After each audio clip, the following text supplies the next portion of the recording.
Assembly Hall in Bloomington, Indiana, where Bobby Knight is getting ready to play host one last time to a Spartan basketball team led by Jud Heathcote. Dave. How you doing, Dave? Good. Good. Hey, this is the house that Bobby built. Well, not exactly built, but I mean, it's a house he helps fill up every home game. Over 17,000 red and white clad Hoosier fans are going to be whooping it up here tonight. They're looking for number 50. It's 49 and counting. That's how many straight victories Indiana has put in the win column here at Assembly Hall in Bloomington. They're looking for number 50 against Jud Heathcote and trying to spoil Jud's last party here, last hurrah at Indiana, the last time he'll be coaching on this very floor. And we talked to the head coach about it, also with the MSU players. Here's what they have to say about tonight's big game. Listen. I thought the schedule was much better last year when we didn't have to go to Assembly Hall.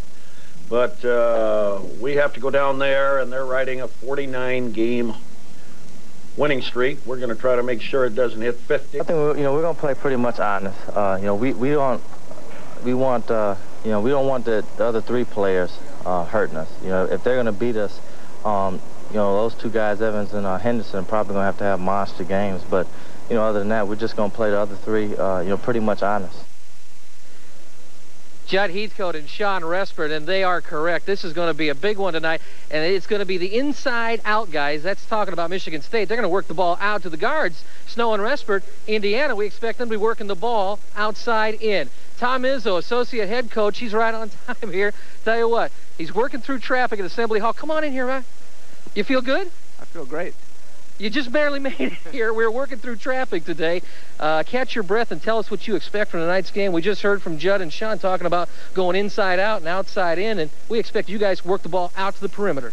Well, we are. We're going to be, we've been more of a perimeter-oriented team most of the year, and yet we hope to get it some inside. Jamie Fikes had a couple of big games for us lately, and hope our forwards will continue to improve. But the only way we're going to beat Indiana is to stop Evans and Henderson, of course, and they've got a great inside attack, and both guys are playing real well, so I guess it's a big challenge for our forwards. Last year, Henderson and Respert, of course, Tom lit it up for 81 points, and just a spectacular performance. We could see a lot of that tonight.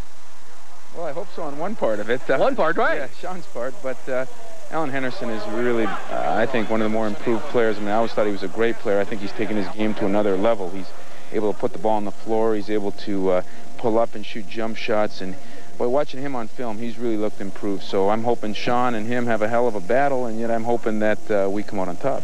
Tom, what's going through your mind here personally tonight as a coach? Because you know that for Jud, this is it at Assembly Hall. The next time you set foot on this floor, you're going to be the head coach. You're going to be the one facing the general. I'm not looking forward to that part of it. But put the pressure on you there. No, I guess I'll worry about next year when next year's come. Sure. For the most part, I've just taken this year as hopefully finding a way to send Jud out in the highest possible note, and two great seniors in Shawn and Eric who've been with us and with this program the whole time, and so I've kind of really tried to concentrate on that, and yet once in a while, I look at the situation and say, yeah, next year it will be mine, but I try to keep that in the back of the picture. Okay, good luck tonight here, Tom Izzo, associate head coach of Michigan State. I saw the guys walking out of the pregame meal. They look pretty confident. Yeah, I think we are. I think we had good practices and we're ready to go. But if you look at the last 3 times we've played here, it's not much to be confident about. And yet, every year is a new year, so we're hoping to give them a good game tonight. Tom, thanks for getting by. I know we kind of pushed you through traffic there. Thanks for coming by. No problem. Good luck, Tom Izzo into Michigan State as they get set to meet the Hoosiers tonight right here live at Assembly Hall. Okay, the big news today in sports, besides this game, the NHL, they're going back to play. The players have agreed to the owner's terms. Listen to the outcome. As things stand now, it appears that we're going to have a 48-game regular season schedule and full playoffs. I say appears. I think I know we've lost the ability to do 50 games, but I believe 48 is the number. When the owners finally took the salary cap off the table and the tax off the table, we continued to try and negotiate the best possible agreement that we could for the entire membership, keeping in mind the game of hockey. Okay, Gary Bettman and Mike Gardner. All right, you know what? This isn't the only big Michigan State sporting event of the night, because over at MSU at Jenison Fieldhouse, wrestling ranked number 4 in the country, taking on the arch rivals, number 11 ranked Michigan. We defeated them last year, I think 21-13, our first win over Michigan in a decade, and they weren't very happy about that, and they're back here on Wednesday night at 7:30. They're currently ranked 20th. They match up very well against us. Okay, Tom Minkle, time for our Playmakers TV6 Team of the Week award. Kind of a unique setup this week. We've got co-winners. Watch.